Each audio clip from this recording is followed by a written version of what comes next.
Olá, seja muito bem-vindo ao Pura Vida, o programa que lhe dá a conhecer casos extraordinários de sucesso na área da medicina em Portugal.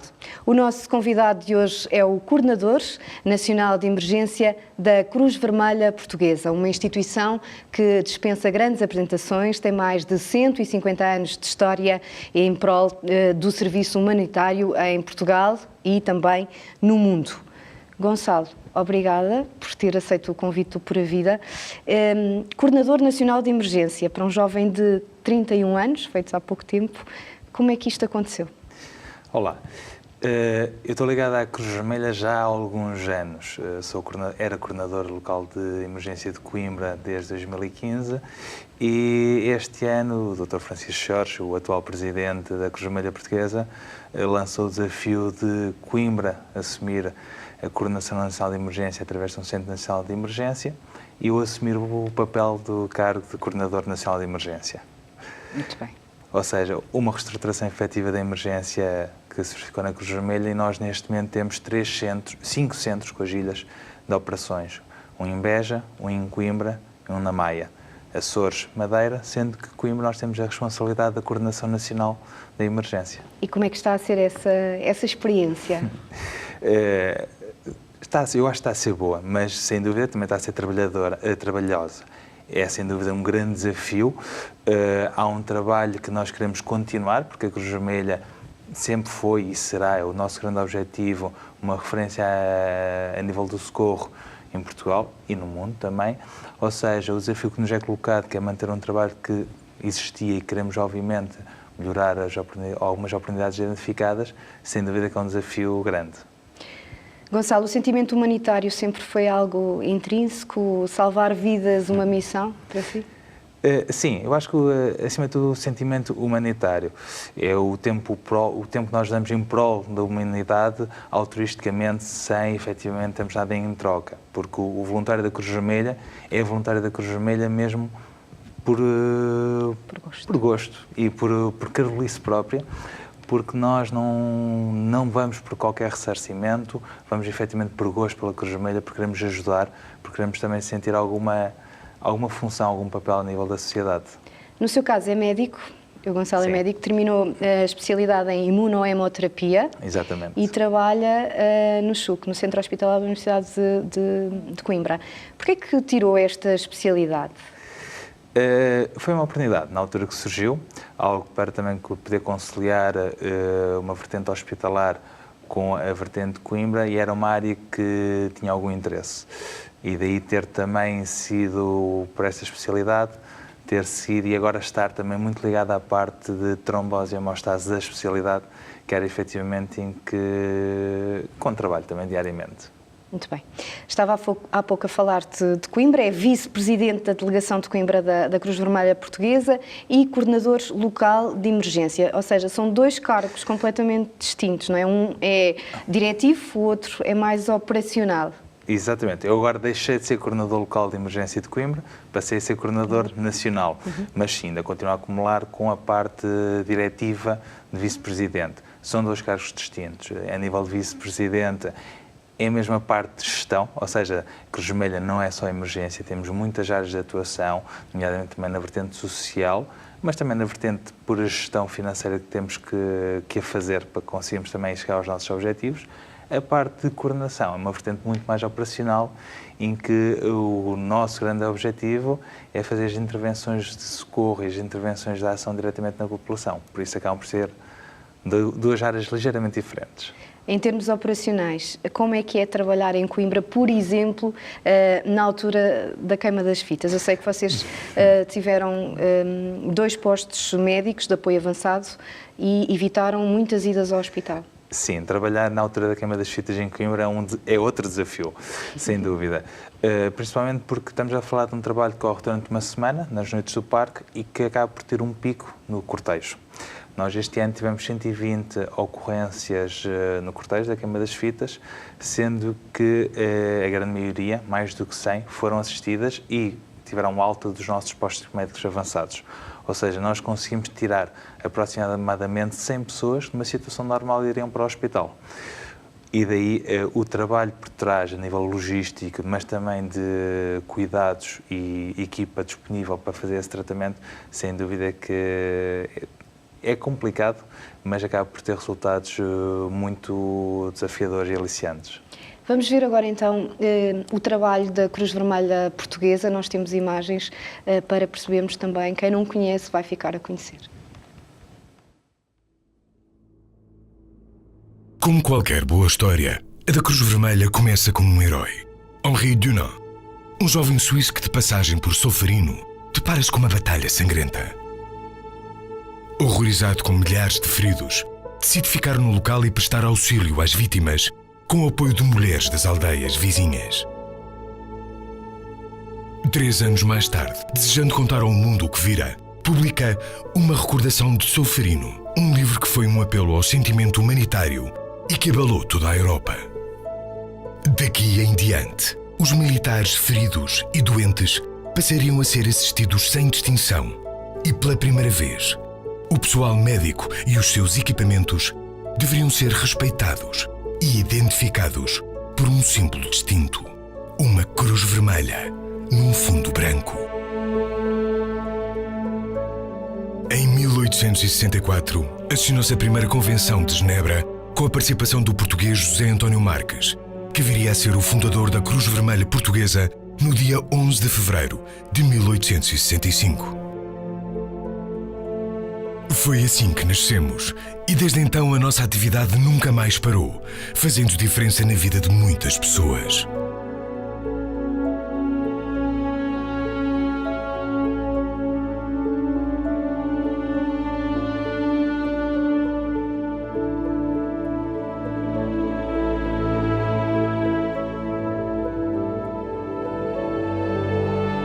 Pelos serviços prestados à humanidade, viríamos a receber em 1943 a bênção papal. Outras situações surgiriam, trazendo novos problemas, aos quais procuramos sempre dar as melhores respostas.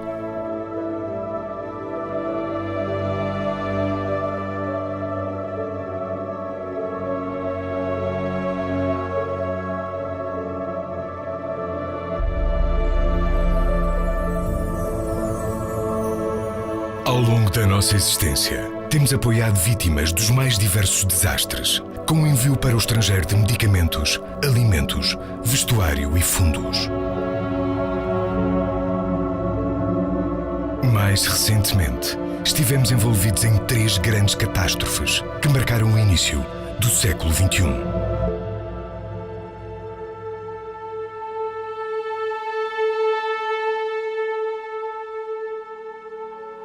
O facto de pertencermos ao maior movimento humanitário do mundo, com 4 prémios Nobel da Paz, traz-nos uma responsabilidade de cooperação internacional, em especial com os países de língua portuguesa. O passado é importante, mas é no presente que vivemos os maiores desafios. Cerca de 1 milhão de pessoas beneficiam da atuação da Cruz Vermelha, através de mais de 160 delegações locais. Contamos com 100 mil membros, mais de 2 mil funcionários e 10 mil voluntários que diariamente ajudam os mais vulneráveis. Tocamos muitas vidas e de muitas maneiras diferentes. As causas e os princípios que nos guiam estiveram e estão sempre ao comando da nossa ação, naquilo que somos e fazemos todos os dias. A nossa história é feita de seres humanos que atuam, que têm esperança, que querem um mundo melhor. A Cruz Vermelha Portuguesa permanecerá sempre de braços abertos, junto das pessoas, projetada para o futuro, defendendo continuamente as causas da vida. E esta história não acaba aqui. Um trabalho nobre. que o Gonçalo também faz parte já há alguns anos, é esta parte, e no ano passado eu gostaria de focar o episódio em que transformaram uma ambulância em casa do Pai Natal para levar presentes aconchego às famílias, às crianças dos concelhos que foram afetados pelos incêndios de Pedrógão e de 15 de outubro. Exatamente, foi uma atividade sem dúvida muito gratificante essa. Tudo começou num desafio feito pela Primavera BSS, que contactou a nossa delegação para desenvolvermos um projeto para termos uma intervenção direta na população afetada pelos incêndios. Nós, através da parte social, já tínhamos vários contactos com as autarquias, com associações locais, mas começámos a sentir que mais do que continuarmos em géneros materiais, queríamos ir mesmo ao imaterial, à felicidade das pessoas. E depois lembrámos das crianças. E nós sabemos que neste retorno à normalidade das próprias crianças é sempre um público que tem que ser apoiado e que muitas vezes não se apercebem logo das situações vivenciadas, mas muitas delas também com perdas familiares próximas, o que se torna também complicado. Então lembrámos de uma ambulância mais antiga que tínhamos, decorá-la interiormente com a Casa do Pai Natal. Tivemos também o apoio de uma associação de Coimbra, de Associação de Socioanimadores, e essa ambulância, e não ia mais do que um voluntário da Cruz Vermelha, uma rena e um Pai Natal. Então percorremos os distritos, as escolas da zona afetada, dos concelhos afetados, e basicamente o nosso grande objetivo foi distribuir alegria. Chegámos à escola, uma ambulância, externamente era uma ambulância da Cruz Vermelha, e quando abria, saía lá dentro o Pai Natal com os miminhos, dentro da casa. Presentes, levávamos sempre uns chocolates, criámos um livro, uma história sobre Natal e sobre também que era o Doutor Natal, para também contarmos estas histórias às crianças, criar ali momentos de diversão, para também desmistificar uma ambulância ao sofrimento também passado, mas acima de tudo trazemos alegria.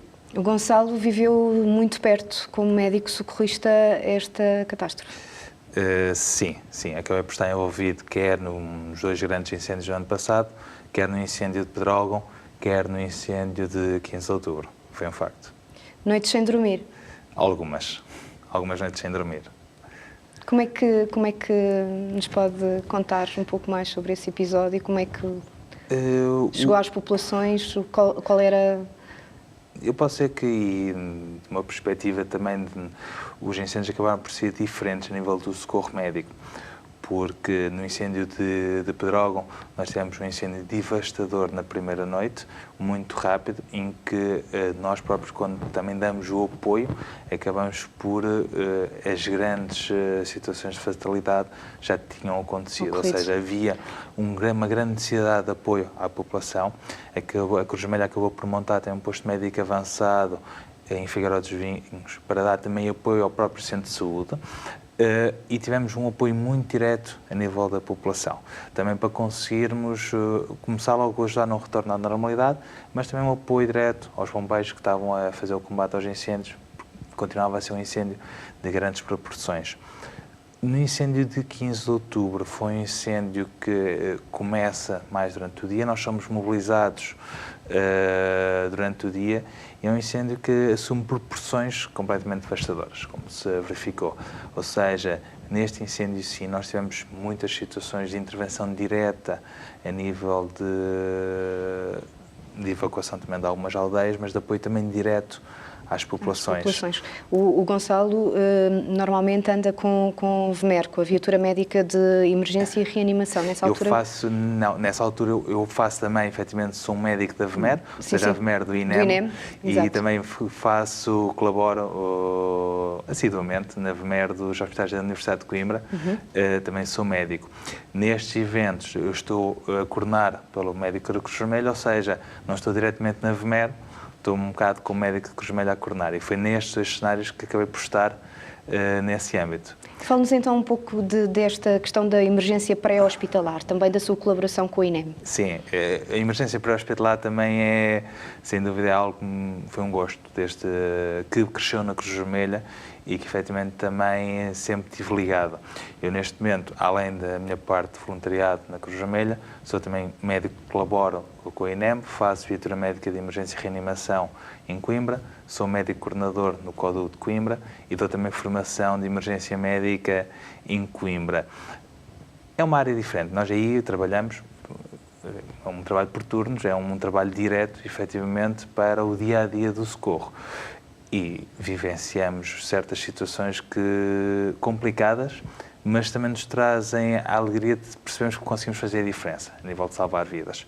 E acho que é isso que também nos motiva e que nos dá força para efetivamente andar na rua, muitas vezes em situações, não vou dizer precárias, mas obviamente mais expostos do que se estivéssemos só no hospital, para conseguirmos fazer uma diferença onde somos precisos. Como é que é conduzir um carro destes? A condução é o enfermeiro que conduz. Não sei como é que é conduzir, mas ir ali ao lado eu acho que é pior do que conduzir.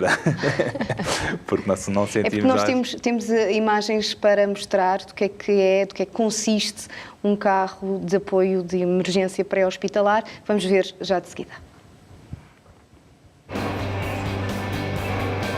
O S+, entrou dentro de uma viatura médica de emergência e reanimação e teve direito a uma explicação detalhada acerca dos aparelhos que comporta e que salvam vidas. Portanto, a viatura médica de emergência e reanimação é uma viatura que o INEM tem, que é tripulada por um médico e por um enfermeiro, cujo objetivo é levar esse mesmo médico e enfermeiro ao local de uma ocorrência de forma a poder estabilizar uma vítima crítica. Eles têm 2 malas, como podem ver aqui, uma mala de primeira abordagem, onde têm todo o equipamento necessário para poder estabilizar a vítima, criar acessos para a administração de fármacos e reanimar. Tem uma mala com material para vítimas de trauma. Esta, como é de exposição, não está totalmente equipada e a única coisa que temos é uma garrafa de oxigênio, portanto, oxigênio medicinal para a administração. Isto é um aspirador de secreções, pode-se fazer a aspiração de secreções, é feita normalmente pelo enfermeiro.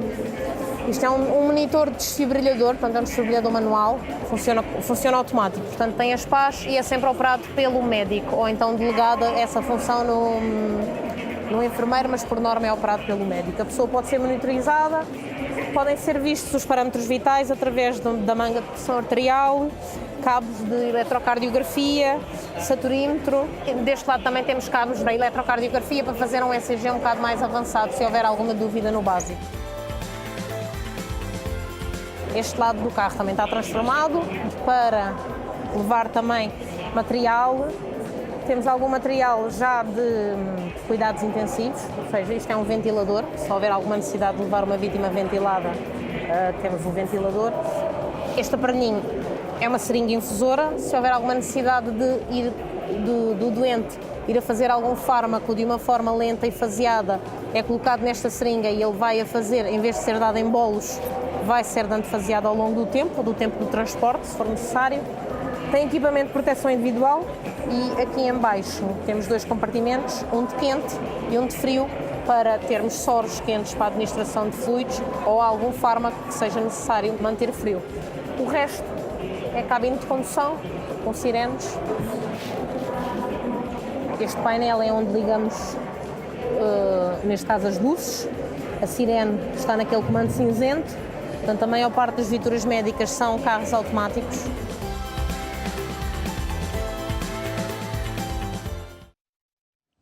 É um dia em cheio, ou seja, se o dia tivesse mais horas, o Gonçalo estaria a trabalhar. Neste caso, acabamos de ver esta viatura, também participa no apoio em helicóptero. Sim, também faço helicóptero pelo INEM. É similar à viatura, mas pronto, com a capacidade, com o equipamento que temos na viatura, no helicóptero, essencialmente para situações mais graves, mais distantes ou com uma necessidade de atuação mais específica, em que por carro demoramos muito tempo a chegar lá, ou se quisermos drenar para um hospital mais longe, também temos uma facilidade logo ao início com o helicóptero. Na altura dos fogos, foi um dos primeiros, ou se não, o primeiro médico a chegar ao local, em Pedrógão? Em Pedrógão, não. Em Pedrógão eu acabei por ajudar, ajudei inicialmente até a nível com o médico no CODU e depois acabei por ir coordenar pela Cruz Vermelha o espaço. No de 15 de outubro Estava no posto de comando pela Cruz Vermelha, a coordenar os meios da Cruz Vermelha e, efetivamente, acabei por ser o primeiro médico ligado à emergência médica a chegar ao Oliveira do Hospital juntamente com uma CIV do INEM, que é uma ambulância que leva um técnico e um enfermeiro. Foi quando, no pico da situação, em que a grande maioria de vítimas estava no hospital de Oliveira do Hospital, onde estavam naturalmente os médicos do Centro de Saúde e os médicos do hospital a colaborar, mas a nível com capacidades de emergência e de algumas situações graves que ficavam lá, foi aí que ativámos logo meios também complementares. Sim, estava na linha da frente, portanto foi dos primeiros a chegar. Certamente tem algumas histórias e certamente recorda, se calhar, as piores, não é? Neste trabalho. Sim, algumas vezes sim. Nós muitas vezes pretendemos esquecer as piores, naturalmente, mas são aquelas que são aquelas que ficam. Essa, sem dúvida, de Oliveira do Hospital foi uma das histórias que algo como médico e como médico emergencista de rua, nunca pensei encontrar, pelo menos em Portugal, mas efetivamente são cenários sempre... O que é que encontrou? Não, são sempre cenários complicados, que são cenários em que nós temos muitas vítimas, neste caso vítimas graves, vítimas críticas, e com recursos assistenciais sempre limitados, porque temos um fluxo anormalmente alto de vítimas, o que nos obriga naturalmente a ser ágeis e práticos. Nesta situação da Oliveira do Hospital, estamos a falar de uma cidade que estava isolada pelo fogo, ou seja, as vítimas que eu encontro decorrem do facto de não as conseguirem evacuar para fora da Oliveira do Hospital. E quando chego ao local, efetivamente havia um hospital caótico, porque estava sobrelotado naturalmente para a capacidade de resposta que se verificava. Foi aí que também, com a ativação também de meios do INEM, meios diferenciados do INEM, conseguimos fazer a extração dessas vítimas para as unidades de saúde, neste caso queimados graves, de referência. Ainda falando, aproveitando o facto de estar a falar no INEM, faz parte também das suas competências dar formação. Sim, sim. Também sou formador do INEM, dou formação a médicos e enfermeiros para as viaturas médicas e para os helicópteros. Colaboro também como formador da Cruz Vermelha, para os socorristas e para os voluntários, num âmbito mesmo mais de voluntariado, para também conseguir ter bons socorristas. Gonçalo, falta perguntar como é que consegue conciliar a sua vida profissional com tantas competências, com tantos locais por onde tem que passar no dia-a-dia e atender a todos os pedidos. Há pouco, antes de começarmos o programa, estava agarrado ao telemóvel, agarrado ao computador. Como é que é conciliar? É pai? Sim, sou pai. É marido? Exatamente. Como é que é conciliar? Eu acho que, não vou dizer que é fácil, mas acho que é possível. Sem dúvida que o telemóvel, todos os meus amigos, todas as pessoas dizem que o telemóvel talvez seja a minha melhor companhia. Nem sempre é, mas é uma necessidade. Sem dúvida que toda esta gestão, quer a nível familiar, quer a nível pessoal, uma grande compreensão familiar, mas também uma gestão pessoal que me permita otimizar alguns tempos, otimizar alguma agenda para conseguir enquadrar todas as responsabilidades. Tem um filho pequenino, não é? Com 3 anos. Com 3 anos. Ele já o vê como um herói? O meu pai é um herói? Não, acho que para já ver-me como pai, isso para mim é muito importante. Mas já em princípio, portanto, no seu trabalho, no seu dia-a-dia, certamente o veem como um herói, não é? Já teve essas ocasiões? Eu não quero. Eu sou uma pessoa que gosta de trabalhar, gosto efetivamente de sentir útil, de desenvolver novos projetos, e acho que isso se torna importante. Mais do que um herói, eu gosto de dinamizar projetos, e sem dúvida que acho que isso é possível, quer a nível familiar, pela estabilidade, pela compreensão, quer a nível hospitalar, pela equipa com quem trabalho e diretamente com os meus colegas de serviço, quer a nível da Cruz Vermelha, com as equipas de trabalho que se foram criando e que nos permitem também fazer mais. Porque em todas estas situações, sem dúvida que nós sozinhos não conseguimos. Acima de tudo, a meu ver, é mesmo as equipas que conseguimos criar e onde conseguimos ir em equipa, em grupo, ir mais além, porque todas as situações, todo o apoio desde a Cruz Vermelha, quer a nível hospitalar, acho que se torna sem dúvida importante. trabalho de voluntariado é bastante importante no nosso país. A Cruz Vermelha também funciona devido ao apoio dos portugueses. Quer deixar alguma mensagem? Sim, eu acho que o voluntariado é importante. Eu acho que qualquer pessoa devia, num período da sua vida, num período do seu tempo diário, porque todos nós temos um bocadinho mais de tempo que conseguimos dar, de altruisticamente ajudar uma instituição, ajudar naturalmente também, obviamente que conto que ajudem, é Cruz Vermelha, porque o voluntariado todos nós temos mais um bocado para dar em prol da população, em prol do outro. A Cruz Vermelha, sem dúvida, não posso deixar de deixar um reforço para nos apoiar, porque nós temos estas atividades todas. Nós somos uma instituição humanitária. Precisamos também do apoio dos portugueses, precisamos do apoio de todas as pessoas para que, efetivamente, consigamos estar presentes no momento em que mais precisem. Aí também existe o Fundo de Emergência da Cruz Vermelha. É um fundo transparente, um fundo que, atualmente, a atual direção colocou todas as contas online, e com esse fundo transparente nós queremos, efetivamente, também ter novas respostas à população e conseguir apoiar efetivamente essa população. Por isso, fica aqui a deixa, não é? Para quem quiser apoiar. Há uma dúvida, também foi criado um número de telefone direto, que é o 212-222-222, ou seja, basta ligar para esse número e também perceber como é que podem apoiar a Cruz Vermelha. Gonçalo, parabéns pelo seu trabalho, muito obrigada por ter vindo ao Pura Vida, vamos ficar por aqui. Obrigada também por ter estado aí desse lado, espero que tenha gostado. Voltaremos com mais casos extraordinários na saúde, histórias de sucesso, histórias positivas no S+.